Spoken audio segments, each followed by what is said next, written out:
J'irai, je n'ai que toi. J'irai, je n'ai que toi. En toutes circonstances, je serai comblé car tu es. Je n'ai que toi. Je n'ai que toi. Je n'ai que toi. Je n'ai que toi. Je n'ai que toi. Je n'ai que toi. Je n'ai que toi. Sois là où tu es, reste toujours branché et j'aimerais qu'on le reçoive en acclamant les seigneurs.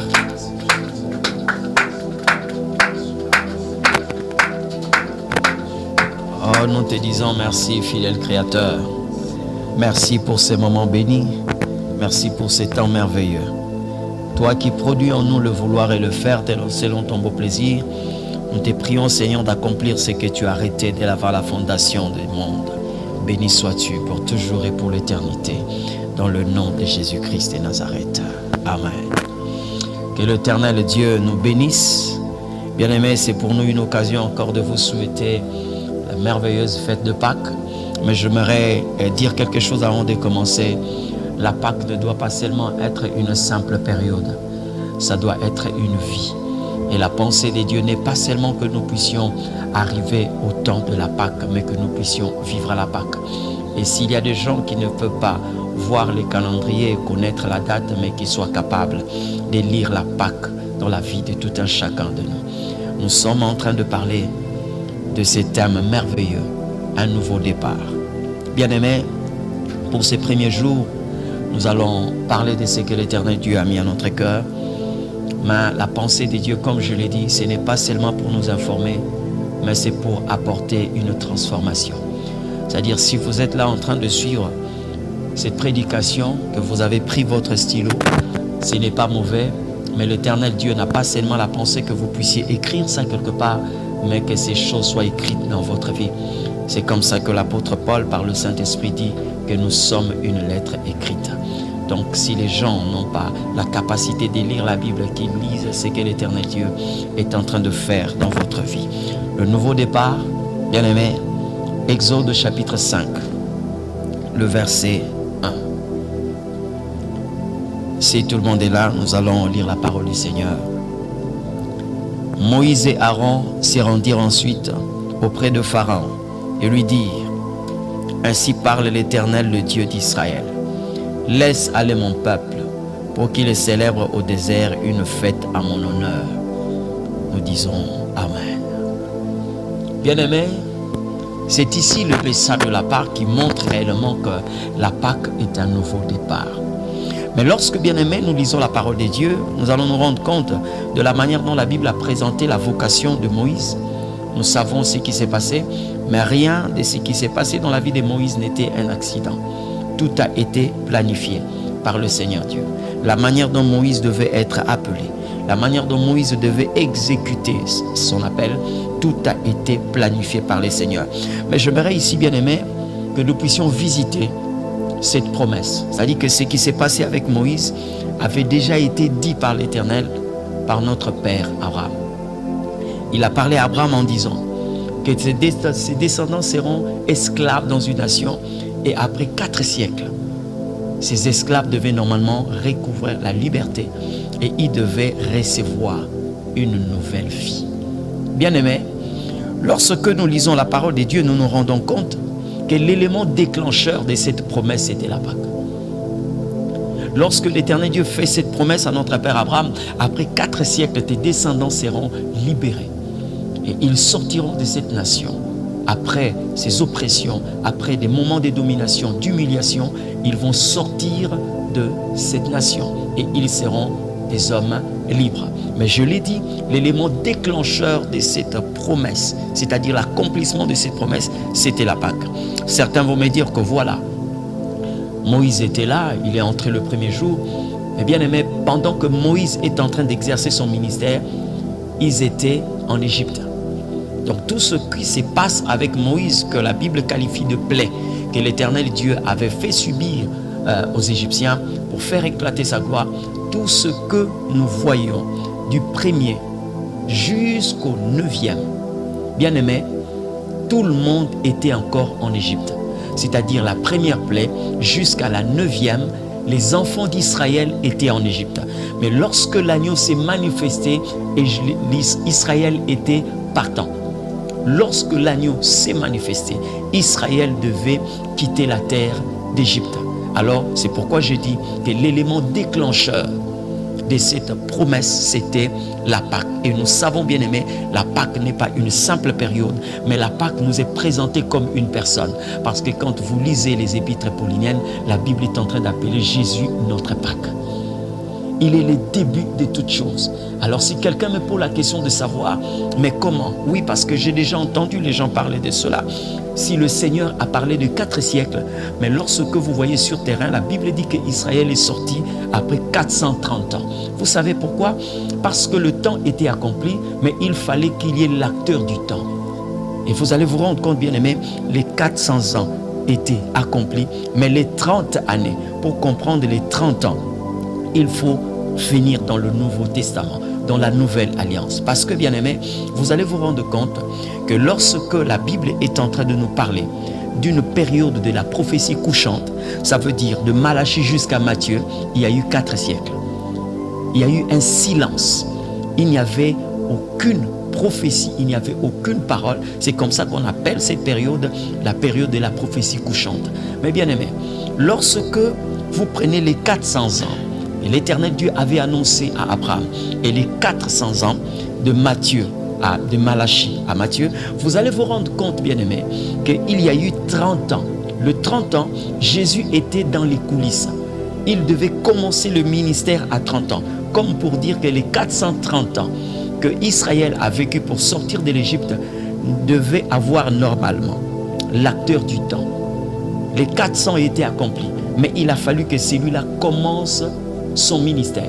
Et Jésus a attendu 30 ans pour qu'il commence le ministère. C'est comme ça que vous allez voir, bien aimé. Depuis le jour où Israël a quitté la terre des Canaan pour arriver en Égypte, bien aimé, jusqu'au jour où Moïse va dire aux enfants d'Israël, prenez un agneau pour chaque famille, il a fallu 430 ans. Maintenant, vous allez vous rendre compte aussi, depuis la période où Malachie est clôturé, jusqu'au jour où Jean-Baptiste va dire au peuple d'Israël, voici l'agneau de Dieu qui ôte les péchés du monde, il a fallu 430 ans. Vous comprenez? Donc en réalité, Jésus est l'élément déclencheur, l'acteur qui a déclenché l'accomplissement de notre libération. Alors lorsqu'on parle de la Pâque, il n'y a pas de Pâque sans Jésus-Christ. Il n'y a pas de Pâque sans Jésus. Alors bien aimé, lorsque nous parlons de cette Pâque, vous devez retenir une chose, la Pâque c'est un nouveau départ. Pourquoi nous parlons de nouveau départ? Tout simplement parce que le nouveau parle d'un remplacement par rapport à ce qui était ancien. Et quand vous interrogez les écrits, comment est-ce que le nouveau départ doit normalement commencer? Le nouveau départ commence avec une nouvelle voix. Le nouveau départ commence avec un nouveau son. Je veux revenir, bien aimé, sur la vocation de Moïse. Parce que je l'ai dit, Moïse devient comme une maquette. Et nous allons calquer cette maquette sur le peuple d'Israël. Tout ce que Moïse est en train de vivre, vous allez voir que Israël aussi va vivre cela. Pourquoi Moïse? Parce qu'il est le type de celui qui devait venir. Je ne parle pas de l'image, mais je parle du type. Parce que le type change, mais l'image ne change pas.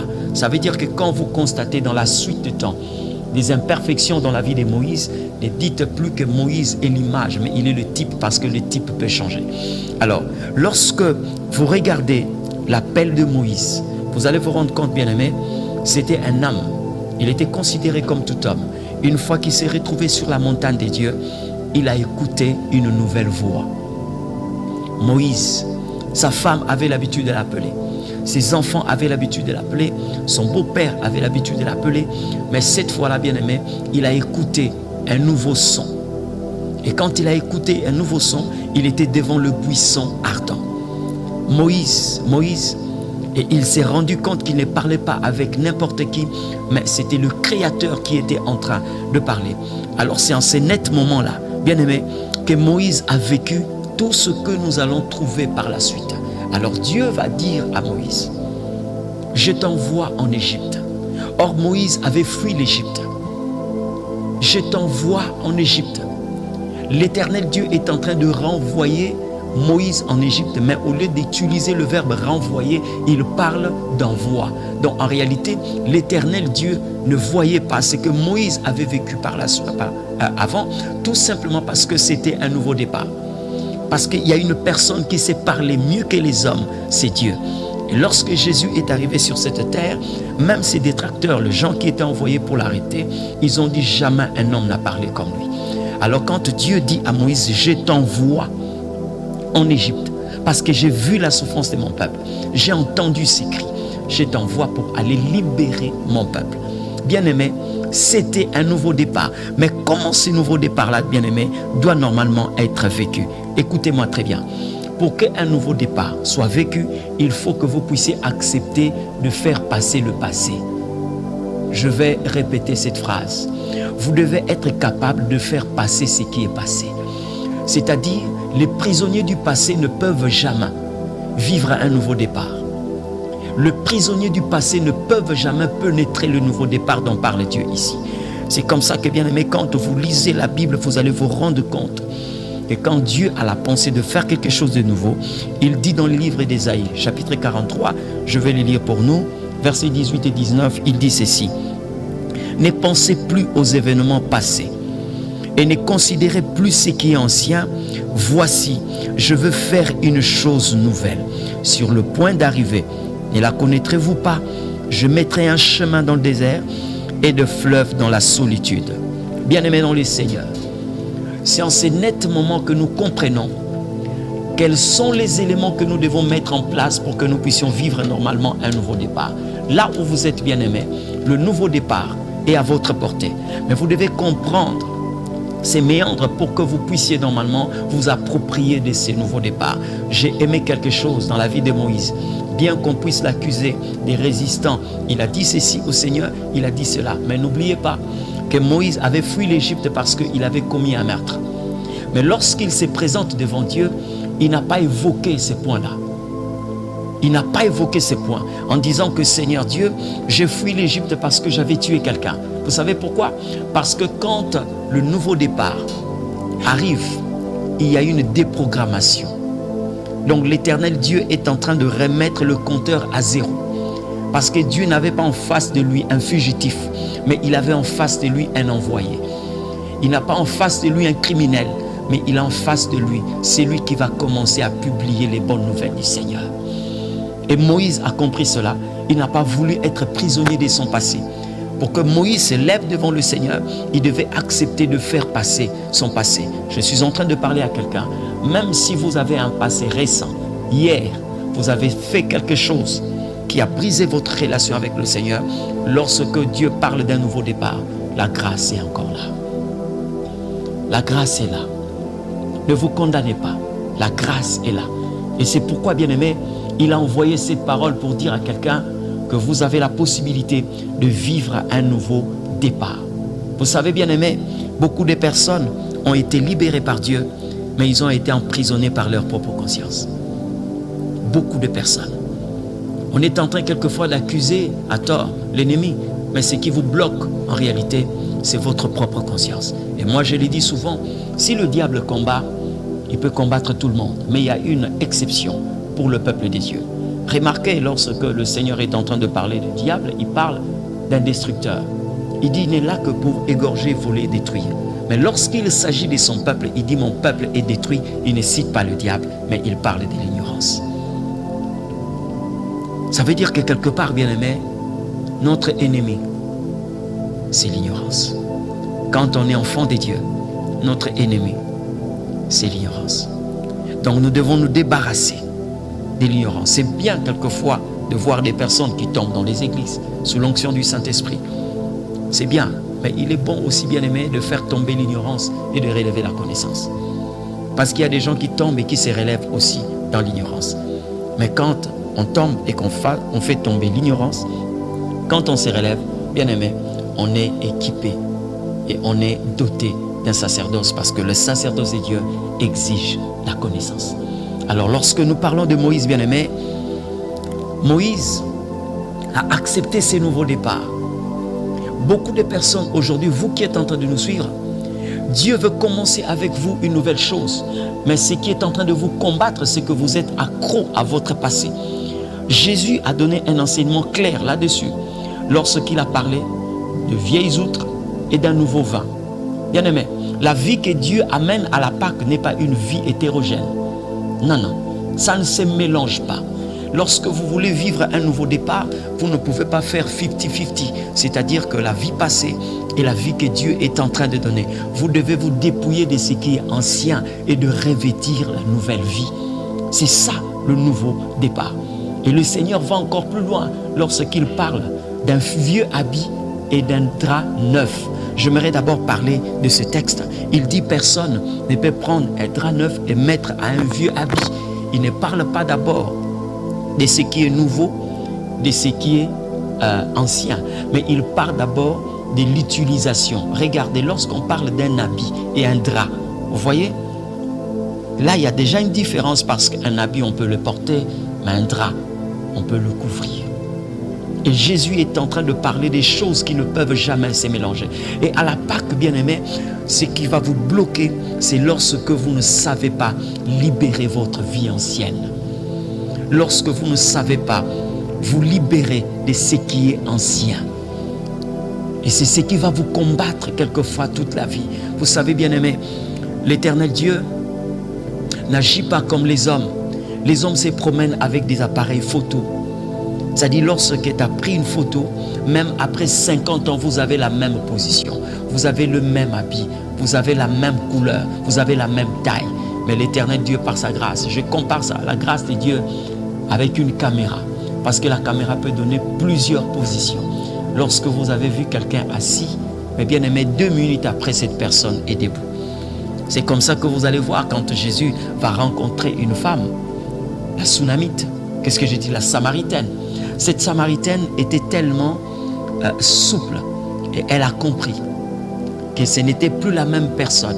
Elle n'a pas confondu le trajet de la maison au puits et du puits au village. Parce qu'elle est venue au puits comme une prostituée, mais elle est allée au village comme une personne envoyée de l'Éternel Dieu. Ça n'a pas fait 4 ans, ça n'a pas fait 5 ans. Elle n'est pas passée par des enseignements sur la théologie ou comment. Non, mais il a fallu seulement qu'elle comprenne le nouveau départ. Et quand elle a compris le nouveau départ, bien aimé, tout ce qui retenait cette femme était tombé. Alors lorsqu'on parle d'un nouveau départ, bien aimé, il y a un son nouveau que nous devons normalement entendre. L'Éternel Dieu n'était pas en face d'un criminel. Même si dans la conscience de Moïse, il pouvait se dire que j'ai tué un homme. Mais l'Éternel avait déjà balayé parce qu'il s'agissait d'un nouveau départ. Je suis en train de parler à quelqu'un. Bien-aimé, même si hier, vous pouvez encore, ce que je vois hier, vous avez eu à poser quelque chose aujourd'hui, vous sentez encore l'impudicité. Si vous comprenez le nouveau départ, bien-aimé, les choses peuvent changer. Je vous parle d'un Dieu qui n'écrit pas comme les hommes peuvent écrire. Les hommes peuvent écrire avec un burin. Ils utilisent le marteau. Ils écrivent sur la surface d'une pierre. Même après 50 ans, vous pouvez venir retrouver les écrits. Mais quand l'Éternel Dieu écrit, il écrit sur la surface de l'eau. C'est-à-dire lorsque vous vous repentez. La repentance est comme une quantité d'eau qu'on verse et ça suffit pour que le seuil puisse déborder, pour que la surface puisse être changée. Et c'est ce que le Seigneur Dieu est capable de faire. C'est vrai, quand l'Éternel Dieu voulait faire vivre à Pierre le pardon, il n'a pas attendu 3 jours. Pierre a été pardonné le même jour où il a régné le Christ. Il a été pardonné le même jour. Parce que c'était un nouveau départ. Bien-aimé, lorsque on parle d'un nouveau départ, il y a aussi une nouvelle parole. Une nouvelle parole. Parce que beaucoup de personnes aujourd'hui ne savent pas vivre le nouveau départ parce que votre langage est resté le même. Votre langage est resté le même. Pour que le Seigneur Dieu dise à Moïse, tu diras à mon peuple. Pour que Moïse dise au peuple de Dieu, il devait recevoir quelque chose. Il devait entendre quelque chose. Qu'est-ce que Moïse a entendu de Dieu? Dieu ne lui a pas dit un criminel, mais il a fait de lui un libérateur. Et quand Dieu te charge d'une mission, ça veut dire qu'il t'a déjà déchargé de tout ce qui pouvait te retenir. Et Dieu n'avait pas besoin de dire à Moïse que je t'ai pardonné de tout ce que tu as pu faire, parce que ça se passe par la foi. Et aucune lettre ne peut être envoyée là où l'Éternel Dieu signe et il dit que voilà mon fils, je t'ai pardonné. Ça se passe par la foi. C'est comme ça que la Bible, lorsqu'elle parle de la foi, la Bible dit que sans la foi, la Bible ne dit pas qu'il est difficile, mais la Bible dit qu'il est impossible d'être agréable au Seigneur. Et Moïse devait passer par un nouveau langage. Bien-aimés, aujourd'hui c'est vrai, vous êtes en train de suivre cet enseignement. Vous pouvez dire que oui, voilà, moi j'ai accepté le nouveau départ. Oui, mais vous avez accepté le nouveau départ, même si vous avez embrassé le nouveau départ. Mais vous avez quel langage? Parce que lorsque la négativité gagne encore votre langage, c'est que vous n'avez pas gagné. Vous n'avez pas été dominé par le nouveau départ. Le nouveau départ, c'est que le Seigneur Dieu dise à Moïse, va dire à mon peuple. Moïse allait parler au peuple de Dieu, il devait aussi parler à Pharaon. Et quand il se présente devant Pharaon, il n'est pas là pour se justifier à cause de ses crimes qu'il a eu à faire. Non, non, non. Il n'est pas là aussi pour dire au peuple d'Israël que je vous ai abandonné. Non, c'est une nouvelle personne. C'est un homme nouveau. Donc tout ce qui était condamnation tombe. Et maintenant là, c'est un homme renouvelé. Et quand il se présente devant Pharaon, ce n'est pas pour négocier, mais c'est pour dire à Pharaon, ainsi parle l'Éternel Dieu, laisse aller mon peuple. Bien-aimé, pour que quelqu'un arrive à ce niveau-là, parce que si Moïse a fui, c'est tout simplement parce qu'il y a une autorité, il y a un pouvoir qui pesait sur lui. Il fouillait le pouvoir et l'autorité de Pharaon, la force de Pharaon. Mais pour que Moïse rentre vers Pharaon, il faut que ces pouvoirs-là tombent. Et quand Dieu parle à Moïse, il suffisait seulement que l'Éternel Dieu puisse accorder à Moïse cette mission. Bien-aimé, automatiquement le pouvoir qu'avait Pharaon sur Moïse tombe. Je suis en train de parler à quelqu'un. Le nouveau départ dans votre vie, vous êtes malade, vous avez un problème qui vous a retenu pendant longtemps, sachez-le bien, si vous avez écouté la voix du Seigneur, vous devez faire tomber le pouvoir de ce qui était en train de vous retenir. Et vous savez quoi, bien-aimé? À la Pâque, lorsque vous entendez Dieu parler, vous avez l'interdiction de ne pas écouter une autre voix. Parce que la voix que vous avez écoutée, c'est la voix la plus puissante. Et la première voix que vous ne devez pas écouter, c'est votre propre voix. Alors si Dieu vous défend d'écouter votre propre voix, alors à plus forte raison la voix de Pharaon. Ma propre voix, lorsque Dieu a parlé, je ne peux plus écouter ma voix. Vous savez, il y a un homme à la piscine de Bethesda. Cet homme a fait 38 ans de maladie. Il a fallu que l'acteur de la Pâque, il a fallu que le Christ soit là pour que la 39e année ne vienne pas dans la vie de cette personne. Et vous savez quoi?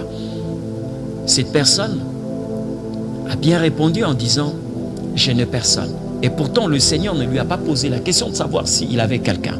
Mais lui pose la question de savoir, veux-tu être guéri?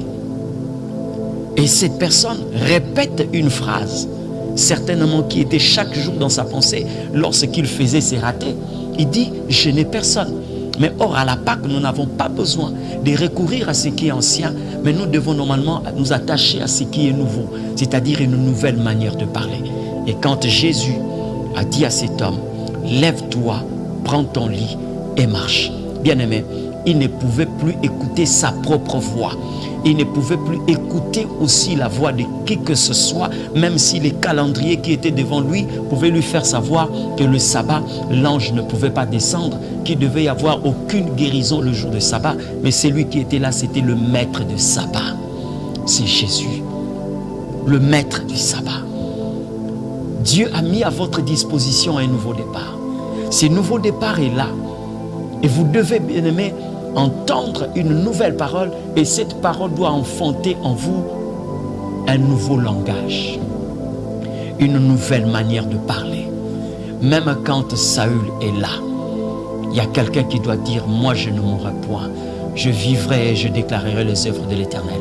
Et quand il déclare ces choses, il est en train de zapper Saül par rapport à son autorité royale.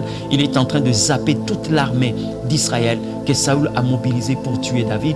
Mais il considère le pouvoir de Dieu qui est élevé au-dessus de tout pouvoir. Ce n'est pas pour rien que le Christ n'est pas seulement présenté comme étant le roi des Juifs.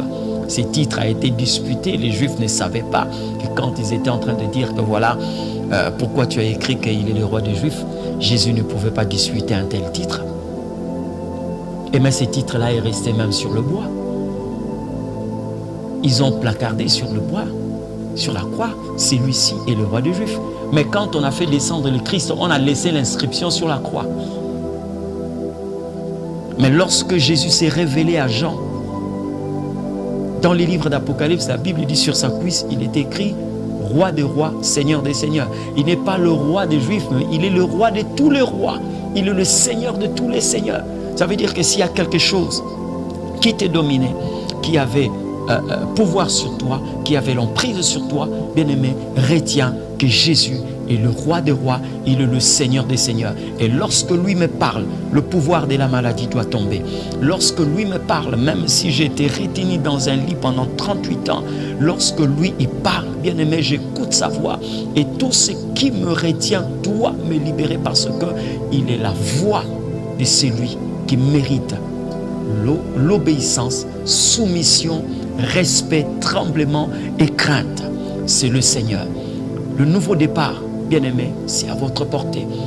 J'aimerais dire à quelqu'un avant de clôturer ici, bien-aimé, la Bible est en train de dire que la mort et la vie sont au pouvoir de la langue. Je suis en train de voir cette génération de personnes. Dieu n'a pas voulu qu'ils parlent comme le commun de mortels. Le Saint-Esprit est descendu. Il n'a pas utilisé la langue que les hommes étaient en train d'utiliser. Il a donné à tout cela des langues nouvelles. Vous savez pourquoi? Parce que le nouveau départ est venu et nous devons avoir une nouvelle manière de parler. C'est une génération de personnes et je suis en train de voir quelqu'un, même lorsqu'on est dominé par la pauvreté. Mais le nouveau départ vient lorsque je dis que je ne suis pas pauvre, je suis riche parce qu'il y a quelqu'un qui s'est appauvri pour que moi je devienne riche. Il y a quelqu'un qui s'est fait malédiction pour que moi je devienne une bénédiction. La Pâque, c'est un nouveau départ. La Pâque, c'est un nouveau langage. Ce n'est pas pour rien, bien-aimé, que l'Éternel Dieu n'a pas d'abord dit à Moïse, va, jette ton bâton devant Pharaon. Non, il lui a dit d'abord de parler. Parle. Donc dans la Pâque, à la Pâque, avant que vous puissiez d'abord vivre de nouvelles choses, vous devez être capable de tenir un langage nouveau. Vous devez tenir un langage nouveau. Je me rends compte, bien-aimé, la guérison, l'Éternel a placé en vous. Le succès, l'Éternel a placé en vous. La réussite, la percée, Dieu a tout placé en vous.